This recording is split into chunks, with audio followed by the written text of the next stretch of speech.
കേട്ടിട്ടുണ്ടല്ലോ എല്ലാവർക്കും കേൾക്കുന്നു. അനുജ്ഞാ പ്രാർത്ഥന എന്നുള്ള ചടങ്ങാണ് ഇപ്പോൾ ഇവിടെ നടക്കാൻ വേണ്ടി പോകുന്നത്. ഒരു ക്ഷേത്രസങ്കേതം എന്നുള്ളതുകൊണ്ട് ഉദ്ദേശിക്കുന്നത് ഭഗവാന്റെ ചൈതന്യം എല്ലാ സ്ഥലത്തും വ്യാപിച്ച് കിടക്കുന്നതാണ്. അത് നമുക്ക് ആരാധിക്കാൻ വേണ്ടി ഒരു പ്രത്യേക സ്ഥലത്ത് ഏകീകരിച്ച് തളം കെട്ടി നിർത്തുന്നതിനെയാണ് നമ്മൾ ക്ഷേത്രം എന്ന് പറയുന്നത്. എല്ലാ സ്ഥലത്തുമുള്ള ഈശ്വരാംശത്തെ കുറച്ച് അധികമായിട്ട് ഒരു സ്ഥലത്ത് ഏകീകരിച്ച് നിർത്തുമ്പോൾ അത് ക്ഷേത്രമായി മാറുകയാണ്. അതിന് വേണ്ടിയിട്ട് പ്രത്യേകമായിട്ടുള്ള ശാസ്ത്രവിദ്യ അനുസരിച്ച്, വാസ്തുശാസ്ത്രവിദ്യ അനുസരിച്ച് നിർമ്മിക്കുന്നതാണ് ക്ഷേത്രം. അത്തരത്തിൽ ഈശ്വര ചൈതന്യമായി സ്ഥിരമായിട്ട് നിലനിൽക്കാൻ വേണ്ടി നിത്യപൂജകളെ കൊണ്ടും ആരാധനകളെ കൊണ്ടും ആ ചൈതന്യത്തെ അവിടെ നിലനിർത്തി പോരുക. കാലാന്തരത്തിൽ ഇതിന് പലതരത്തിലുള്ള കേടുപാടുകളും ന്യൂനതകളൊക്കെ സംഭവിച്ചേക്കാം. അങ്ങനെ ഒരു നാശോന്മുഖമായി കിടക്കായിരുന്നു ഈ ക്ഷേത്രം. അതിന് നമ്മളിപ്പോൾ നവീകരിച്ച് കൊണ്ടുവരും. അപ്പോൾ അതിൻ്റെ നിർമ്മാണ പ്രവർത്തനങ്ങൾ നമ്മൾ പുറമേന്ന് കാണുമ്പോൾ അതൊക്കെ പൂർത്തീകരിക്കപ്പെട്ടിട്ടുണ്ട്, ഒട്ടുമിക്ക ഭാഗമല്ല. പക്ഷെ അതുകൊണ്ട് മാത്രമായിട്ടില്ല. ആ ചൈതന്യം പരിപൂർണമായും നിഗ്രഹാനുഗ്രഹ ശക്തിയോടുകൂടി ആ ഒരു പ്രഭാവലയം ജനങ്ങളിലേക്ക് അനുഗ്രഹ ആശസ്സുകളായിട്ട് എത്തണമെന്നുണ്ടെങ്കിൽ ആ ചൈതന്യത്തിൻ്റെ നവീകരണം കൂടി നടത്തേണ്ടതുണ്ട്. അതിനു വേണ്ടിയിട്ട് ദേവന്റെ പരിവാരങ്ങളോട് അനുജ്ഞ വാങ്ങിക്കുന്നതാണ് അനുജ്ഞാ പ്രാർത്ഥന. ആദ്യത്തെ ദിവസങ്ങളെ കൊണ്ട് ഇതപര്യന്തം സംഭവിച്ചു പോയിട്ടുള്ള പലതരത്തിലുള്ള ജീർണതകൾ, അല്ലെങ്കിൽ ദോഷങ്ങൾ, അശുദ്ധികൾ എത്രയോ വർഷങ്ങളായിട്ട് സംഭവിച്ചു പോയിട്ടുള്ളതൊക്കെ തീർക്കുകയാണ് ചെയ്തത്. അതിനുശേഷം നമ്മുടെ തത്വകലശാഭിഷേകം ചെയ്തു ഭഗവാനെ തത്വസ്വരൂപനാക്കി. അതിനുശേഷം ഇന്ന് കാലത്ത് ജലാഭിഷേകം നമ്മൾ തൊഴുതു. അങ്ങനെ പരിപൂർണ ചൈതന്യവത്തായിട്ട് എങ്ങനെയാണോ വളരെ ഗംഭീരമായിട്ട് ഈ ക്ഷേത്രം പൂർവ്വകാലത്ത് ഉണ്ടായിരുന്നത്, അന്ന് എന്തുമാത്രം ചൈതന്യവത്തായിരുന്നോ ആ ഒരു അവസ്ഥയിലാണ് നമ്മൾ ഇപ്പം തൊഴുതുകൊണ്ടിരിക്കുന്നത്. ഇനി നവീകരണത്തിന്റെ അടുത്ത ഒരു ഘട്ടത്തിലേക്ക് കടക്കുക. അപ്പൊ ഇത്രയും ചൈതന്യവത്തായിരിക്കുന്ന ഈ സമയത്ത് അപ്പൊ ഇനി എന്തെങ്കിലും ചെയ്യാനുണ്ടോ ചിന്തിക്കാം. ശരിക്കും വേണമെങ്കിൽ കലശം ഇവിടെ വെച്ച് നിർത്താവുന്നതാണ്. പക്ഷേ നമുക്കിവിടെ ആ വിധത്തിൽ നിർത്താൻ സാധിക്കില്ല. കാരണം ഇവിടെ ബിംബപീഠാദികളൊക്കെ ഇനിയും ആ പീഠം ഉറപ്പിക്കുക, അഷ്ടബന്ധ വിധി ഇതൊക്കെ ചെയ്യാനുള്ളതുണ്ട്. എന്നാലും അതിന് പരിപൂർണമായിട്ടും ഇനി അങ്ങോട്ട് അനാദികാലം നിലനിൽക്കാൻ വേണ്ടിയിട്ടുള്ള ക്രിയകളാവും. അപ്പം അത്തരത്തിലുള്ള ഗൗരവമേറിയിട്ടുള്ള കേടുപാടുകൾ തീർക്കേണ്ടത് കൊണ്ട് ബിംബത്തിന് ഇളക്കമുണ്ട്. അപ്പോൾ അതിൽ രക്തന്യാസം തുടങ്ങിയിട്ടുള്ള ക്രിയകൾ, അതിനകത്തുള്ള പീഠത്തിനകത്തുള്ള മാലിന്യങ്ങൾ ഇതും കൂടി തീർത്ത് കഴിഞ്ഞാൽ മാത്രമേ ഏറ്റവും പരിശുദ്ധമായി മാറുള്ളൂ. അപ്പം അത് ചെയ്യണമെന്നുണ്ടെങ്കിൽ ഭഗവാന്റെ ചൈതന്യത്തെ പൂർണ്ണമായും വിഗ്രഹത്തിൽ നിന്ന് മറ്റൊരു കലശത്തിലേക്ക് മാറ്റേണ്ടതുണ്ട്. എന്നിട്ട് മാത്രമേ അത് ഇളക്കുകയും മറ്റ് പെരുമാറുകയൊക്കെ ചെയ്യാൻ പാടുള്ളൂ. അപ്പം നമ്മൾ നമ്മുടെ ദേഹത്ത് സാധാരണ പോലെ ജീവൻ ശരീരത്തിൽ വ്യാപിച്ചുകൊണ്ടിരിക്കുന്ന സമയത്ത് നമ്മുടെ കൈകാലുകൾക്ക് എന്തെങ്കിലും കേടുപാടുകൾ വന്നാൽ നമുക്ക് എന്താ ചെയ്യുക? അത് അതുപോലെ നമുക്ക് അല്ലേ കുറിച്ച് മാറ്റാനോ നേരെയാക്കാനോ പറ്റില്ല. കാരണം എന്തുകൊണ്ടാണ്? അത് നമുക്ക് അസഹനീയമാവും. അപ്പം എന്താണ് ചെയ്യുക? കുറച്ച് നേരത്തേക്ക് നമ്മളെ ബോധതലത്തിൽ നിന്നൊന്ന് മാറ്റി അല്ലേ, എന്നിട്ടാണ് നമ്മുടെ ആ തരത്തിലുള്ള കേടുപാടുകൾ നമ്മുടെ ശരീരത്തിലാണെങ്കിലും ചെയ്യാം. അതേപോലെ തന്നെയാണ് ഭഗവത് ചൈതന്യത്തെ കുറച്ച് സമയത്തേക്ക് നമ്മളൊരു ജീവകലശത്തിലേക്ക് മാറ്റിയതിന് ശേഷം ആ ബിംബപീഠാദികളൊക്കെ വേർപെടുത്തി അതിൻ്റെ മാലിന്യങ്ങളൊക്കെ തീർത്ത് അതിൽ വിന്യാസാദികളൊക്കെ ചെയ്ത് അഷ്ടബന്ധം ഇട്ട് ഉറപ്പിച്ചതിന് ശേഷം വീണ്ടും അത് ജീവകലശാഭിഷേകത്തോടുകൂടി പുനഃപ്രതിഷ്ഠ ചെയ്ത് വീണ്ടും പരിപൂർണ ചൈതന്യത്താക്കി തീർത്താൽ മാത്രമേ പിന്നെ അങ്ങോട്ടേക്ക് അനാദികാലമായിട്ടത് നിലനിൽക്കുള്ളൂ. അപ്പോൾ അതിന് വേണ്ടിയിട്ടുള്ള ഒരു ഉദ്യമത്തിലാണ് ആചാര്യൻ. ആ ഭഗവത് ചൈതന്യത്തെ ജീവകലശത്തിലേക്ക് ആവാഹിക്കണമെന്നുണ്ടെങ്കിൽ എല്ലായിടവും വ്യാപിച്ച് കിടക്കുന്ന ആ മതിൽക്കകം മുഴുവൻ നിറഞ്ഞു നിൽക്കുന്ന ഒരു അവസ്ഥയിലാണല്ലോ ഇപ്പോൾ ഉള്ളത്. അപ്പോൾ അതിനെ സങ്കോചക്രിയ കൊണ്ട് ചുരുക്കേണ്ടതുണ്ട്. ചുരുക്കി അതൊരു ദീപനാളത്തോളം ചുരുക്കിയതിന് ശേഷമാണ് ജീവകലശത്തിലേക്ക്. അതിനുള്ള ക്രിയകളാണ് നാളെ രാവിലെ വളരെ നേരത്തെ ആരംഭിക്കും. ഒരു 3-3:30 ആരംഭിക്കും.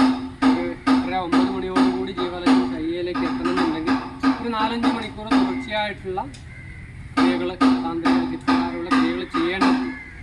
നിരവധി ക്രിയകൾ, ഏറ്റവും കൂടുതൽ പൂജകൾ നടക്കുന്ന ഒരു ദിവസം നാളെയാണ്. അപ്പോൾ അത് നാളെ രാവിലെ തന്നെ ആരംഭിക്കുന്നുണ്ടാവും. നാളെ ഒരു വ്രതം എടുക്കാൻ കൂടി ആവശ്യമുള്ള ഒരു ദിവസമാണ്. നമുക്കിഷ്ടമുള്ള വിഷയം ഉപേക്ഷിക്കാനാണ് വ്രതം കൊണ്ട് ഉദ്ദേശിക്കുന്നത്. ഗോതമ്പോ അങ്ങനെ എന്തെങ്കിലും ഭക്ഷണം, അരി ആഹാരം ഉപേക്ഷിക്കാറുണ്ട്. കാരണം നമ്മുടെ ഭഗവാനെ ജീവകലശത്തിലേക്ക് ആവാഹിച്ചു കഴിഞ്ഞാൽ പുനഃപ്രതിഷ്ഠ ചെയ്യുന്നത് വരെ നമ്മൾക്ക് എന്താണ് ഒരവസ്ഥ? ഒരു ഘട്ടമാണ് അല്ലേ, അതൊരു പൂർത്തീകരിക്കപ്പെടാതെ ഇങ്ങനെ. അപ്പം നമ്മൾ ആ സമയത്തൊരു ഏകാഗ്രതയും ഒരു തപസ്സും ഒരു ജപവും ഒരു വ്രതവും ഒക്കെ പ്രതിഷ്ഠ വരെ നാളെ രാവിലെ തുടങ്ങി മറ്റന്നാൾ പ്രതിഷ്ഠ കഴിയുന്നവരെ ഒരു വ്രതം അത് ആചാര്യനുമായിട്ട് സംസാരിച്ചിട്ട് നമ്മൾ എന്തായാലും പ്രതിഷ്ഠ ചെയ്യുന്ന ആചാര്യനും അവർ പാണി കൂട്ടുന്ന മാരാരും അവർ ഇവർക്കൊക്കെ എന്തായാലും വ്രതം നിർബന്ധമായിട്ടുണ്ടാവും. അതോടൊപ്പം തന്നെ നിങ്ങൾ ആചാര്യൻ കരണം ചെയ്തിട്ടുള്ള അതോടൊപ്പം എല്ലാവർക്കും അതിൽ പങ്കുചേരാവുന്നതാണ്. അത് ആലോചിച്ച് നമുക്ക് തീരുമാനിക്കാം. അപ്പം നാളെ ഇങ്ങനെ ജീവകലശത്തിലേക്ക് മാറ്റിയതിന് ശേഷം മറ്റന്നാളാണ് ശുഭമുഹൂർത്തത്തിൽ പ്രതിഷ്ഠ. അതിനുശേഷം 3 ദിവസം നട അടച്ചിടുക എന്ന് പറഞ്ഞാൽ നമ്മളിവിടെ മറ്റു പൂജകളൊന്നും ഇല്ലാന്നതിന് അർത്ഥമില്ല. സോപാനത്തിങ്കിൽ എല്ലാ പൂജകളും ഉണ്ടാവും. ഉഷപൂജ, ഉച്ചപൂജ, അത്താഴപൂജ എല്ലാം നടക്കും. ക്ഷേത്രത്തിൽ പരിവാരങ്ങളുടെ പ്രതിഷ്ഠകളൊക്കെ നടക്കും. എല്ലാ ദിവസവും ചടങ്ങുകളുണ്ട്.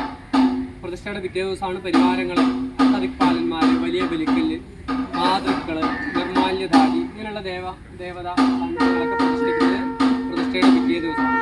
അതിൻ്റെ പിറ്റേ ദിവസം ചതുർത്ഥ സ്ഥാനത്തിലുള്ള കലശങ്ങൾ, പ്രായശ്ചിത്ത ഹോമം, ശാന്തി ഹോമം തുടങ്ങിയിട്ടുള്ള പൂർവ്വസ്ഥിതിയിലേക്ക് തന്നെ എത്തിക്കാൻ വേണ്ടിയിട്ട് ആദ്യം ചെയ്തിട്ടുള്ള പല ക്രിയകളും വീണ്ടും ആവർത്തിക്കുകയാണ്. അതിൻ്റെ പിറ്റേ ദിവസം നട തുറന്ന് കണി കാണും. അത് നമുക്കൊരു 4-5 മണിയോടുകൂടി വളരെ രാവിലത്തെ സമയത്ത് നട തുറന്ന് നമ്മൾ വിഷുവിനൊക്കെ കണി കാണുന്നത് പോലെ ആ കണിക്കോപ്പുകളും പശുക്കുട്ടിയൊക്കെ ആയിട്ട് ഭഗവാനെ എത്രയോ കാലത്തിന് ശേഷം തുറന്ന് കണി കാണിക്കുന്ന ഒരു ദിവസമാണ്. ഭഗവാനെ കണി കാണിക്കുന്നതോടൊപ്പം ഭഗവാൻ തൻ്റെ ഭക്തജനങ്ങളെ പരിപൂർണ്ണ ചൈതന്യവത്തായുള്ള ഈശ്വരാനുഗ്രഹത്തോടുകൂടി നമ്മളെ ഇങ്ങോട്ട് കണി കാണുന്ന തൻ്റെ ഭക്തജനങ്ങളെ കണി കാണുന്ന ഒരു ദിവസമാണ്.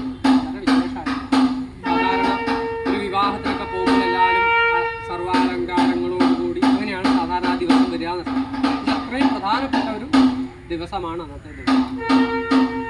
ആ കണി കാണിച്ചതിന് ശേഷം തുടർന്ന് കലശാഭിഷേകങ്ങളോടുകൂടി പൂജ ശ്രീഭൂതബലിയോടുകൂടിയാണ് ചടങ്ങ് പര്യവസാനിക്കുന്നത്. ഇപ്പോൾ നമ്മൾ ആ പ്രധാനപ്പെട്ട ചടങ്ങുകൾ ചെയ്യുന്നതിന് വേണ്ടിയിട്ട് ദേവന്റെ പരിവാരങ്ങളുള്ള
അനുഗൃഹന്തു തേന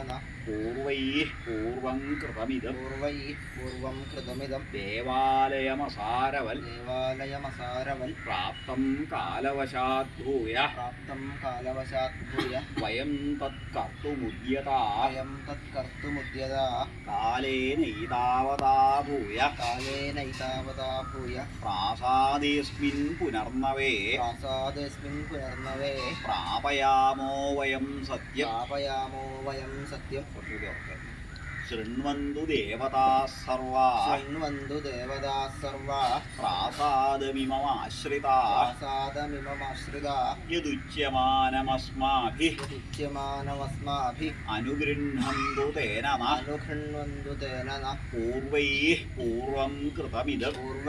പൂർവം കൃതമിദം ദേവാലയമസാരവൽ പ്രാപ്തം കാലവശാത് ഭൂയ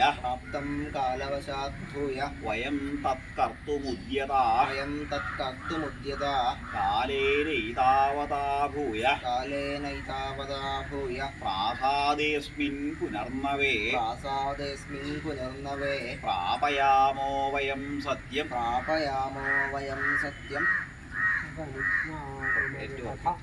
തദനുജ്ഞാതുമർഹത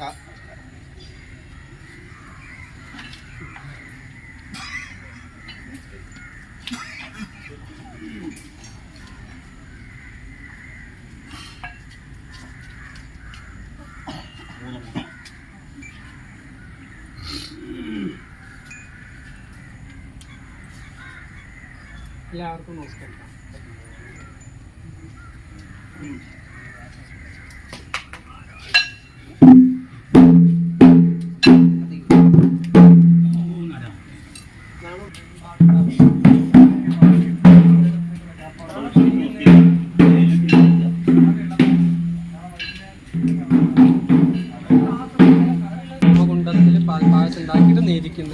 അങ്ങനെ അത്രയും പരിശുദ്ധമായിട്ടുള്ള അപ്പം ഉണ്ടാക്കിയതേ നേരിക്കുള്ളൂ. അങ്ങനെ വിശേഷമായിട്ടുള്ള ചടങ്ങ് 4 മണിയോടുകൂടി ഇവിടെ കൊണ്ടുവന്ന് കെട്ടിയാൽ മതി. 4 മണിയാകുമ്പോൾ ഇവിടെ എത്താം, വൈകി.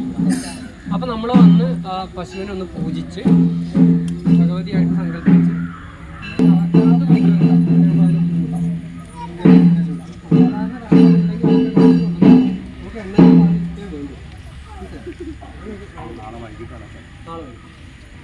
അതിലേതെങ്കിലും കുത്തിയുള്ളതാ ഉണ്ടാവും. അകത്തേക്ക് ആവശ്യമില്ല. പുറത്തുനിന്ന്